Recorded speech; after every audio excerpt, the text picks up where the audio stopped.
اگر پینتیکوست کا دن نہ ہوتا، اگر پینتیکوست نہ ہوتا تو نہ انجیل کی منادی دنیا تک پہنچتی، نہ شاگردوں کو ہمت ملتی اور نہ ہم تک نجات کا پیغام پہنچتا۔ اگر ہم آج یسوع مسیح پر ایمان رکھتے ہیں، اگر آج ہم یسوع مسیح کو پہچانتے ہیں، اگر ہم بائبل مقدس کی قدرت کو جانتے ہیں، تو یہ اسی دن کی وجہ سے ممکن ہوا کہ ہم تک انجیل کی منادی پہنچی، ہم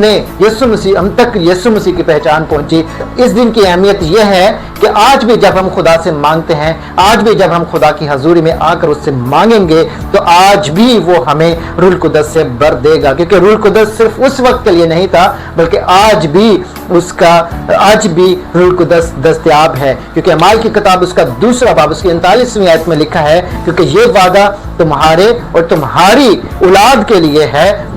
اور اس دن اور ان سب کے لیے جو دور کے ہیں، یعنی ہم جو دور کے ہیں وہ ہم آ جاتے ہیں، کیونکہ ہمارے ساتھ بھی آج یہ وعدہ ہے کہ روح القدس آج ہمارے لیے بھی دستیاب ہے۔ آئیے آج ہم اس دن کی اہمیت کو سمجھیں، آئیے آج ہم اس دن کو پہچانیں اور مانگے خدا سے۔ ہم اس دن کو صرف یاد کے طور پر، ایک تہوار کے طور پر، بلکہ ایک تجربے کے طور پر ہم اس دن کو منائیں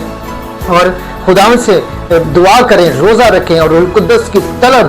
کریں، اور تاکہ خدا آج ہمیں بھی قوت کا لباس دے اور ہم بھی ایمان پر قائم رہ سکیں، ہم بھی ہر حالات کا یسوع میں ہو کر مقابلہ کر سکیں، کیونکہ اس کا روح القدس ہی ہے جو ہمیں قوت دیتا ہے۔